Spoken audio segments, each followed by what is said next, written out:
SoulMask is an absolutely fantastic game. However, it does have a few issues. Luckily enough, we can correct those issues with a few admin settings and setting up a bit of automation, and today I'm going to show you how. Let's get to it. So the first thing we're going to cover is changing your settings in order to maximize your experience in the game and eliminate a bunch of the grindy feel, because the current settings they have for their game by default are overly grindy. Luckily enough, this is an easy fix. I'm going to show you how to access these settings in single player as well as server side, so it doesn't matter whether you are running a server or you are just playing solo, you will know how to change these settings. First off, let's start with single player. It's really easy to access these single player. You're going to start off by selecting solo/friends. Once you do that, there is a button that says advanced settings. You just click that. That will put you where you need to be. Server side is a little bit more involved. I'm going to cover how to set this up on ggportal, but depending on which server you use, it should all be relatively the same. I do highly advise checking out ggportal if you are running a server. They did not specifically sponsor this video, but they host all of my servers, and I do have a promo code for them down in the description. If you want to jump down there and check it out, you will get 10% off the first month of your server. It helps out the channel and it helps you out as well. So once you have your server created, you are going to go into the dashboard. You're going to click basic settings. That's going to take you to your basic settings, and you want to look for this section here where it says admin password. You need to input a password here and then save your settings. This is very important to do because if you do not put your password in here, you cannot access the admin panel and change the settings in game. Why they don't allow us to do this outside of game and have an easy way to do it, I don't know, but the only way to change these settings that I know of currently is inside the game once you have an admin password set. Now you're going to log into your server. Once you are inside your server, you are going to hit the tilde key. It is the key that is right above the tab key and to the left of the number 1 key across the top row of numbers. Hit that, that's going to bring up the console. Next, you are going to type GM, both capital letters, space, capital K-E-Y, space, and then your password, whatever that may be, and then hit enter. When you do this, you should get a screen that pops up that looks like what you are seeing on the screen. Now pay attention because this next part is extremely important. If you don't do it, your settings will not get saved. You have to make yourself admin a second time. Down here at the bottom, it says enter password. You entered the same password that you just entered after typing GM key. It's your admin password, and then you click where it says become admin. You will know that it worked if that button changes to saying away from admin. This means you're now in admin mode. Now you can click open coefficient settings. This will take you to all of the settings we are about to go over. Now I'm going to go over these settings from the single player menu, but this is essentially the same thing. It's just more condensed because it has an extra box there where it shows you everybody who is currently online on your server. All right, so now let's talk about how to correct some of these problems and make the game feel like less of a chore and more like a fun game. Over to the left, you will see a bunch of categories. We're going to start off with general. Now do note that for all of these settings, I am going to give you a range, and this first one that we're taking a look at here, the barbarian taming speed multiplier, is no exception. Now you can easily change these numbers past whatever they have here by just double clicking on the number and selecting all, so it'll all be highlighted blue, and then just typing in whatever number you want it to be. So for the barbarian taming speed, this is how quickly they tame once you deter them, so how long they're just knocked out for. I advise changing this because there's really no reason for them to be knocked out for a period of time. There's no detriment to increasing it to almost instant or lowering it to taking a long time, other than lowering it to take a long time is just a pain in the butt. I advise starting out with 10, and if that still feels too slow for you, just kick it up to something like 25. That's all we want in general. Now we're going to go over to EXP and growth. So for all of these here under EXP and growth, I advise going with the lower value first, seeing how that feels to you, and then increasing it to the higher value if the lower value still feels too grindy. This is going to vary for a lot of people. That is why I'm giving you a range here. Don't go with one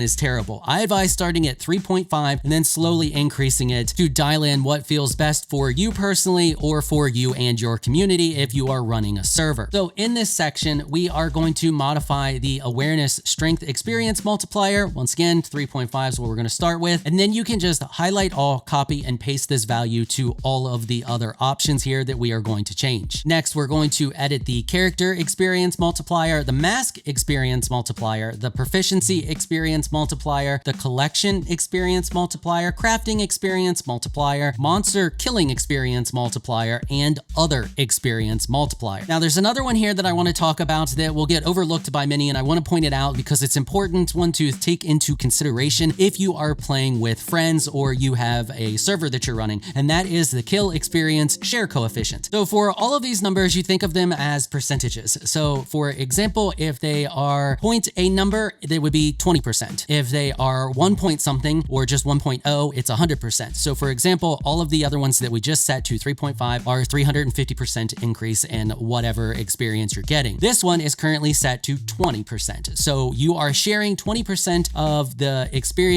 you get with everybody around you when you kill something. That means if you're in a fight and you get the last hit, you get full experience. Everybody else around you that was in that fight only gets 20%. Now, if you're playing solo, obviously this isn't going to matter, but this is a big deal on servers, and you may want to change this to give your players an overall better feel to playing with a group. So I would take this anywhere from 0.5, which would be 50% share, even to 100. That way, everybody who is part of a kill gets 100% of the experience, but I'll leave that up to you. But I wanted to point out this setting because it is an important setting if you are running a server. Next, we're going to move on to the output and drops. This is another very important one because the drops are just terrible by default. So I advise setting these anywhere from 2 to 5. Once again, dial it in for what feels best for you or your community. I'm just going to set them all to 5 in this video. We're going to modify collecting output multiplier, logging drop multiplier, mining output multiplier, slaughtering output multiplier, animal part output multiplier, automated production base output multiplier, normal barbarian drop multiplier, boss drop multiplier, plant crop yield multiplier. And another one to pay attention to here that you may or may not want to mess with is the crop growth speed multiplier.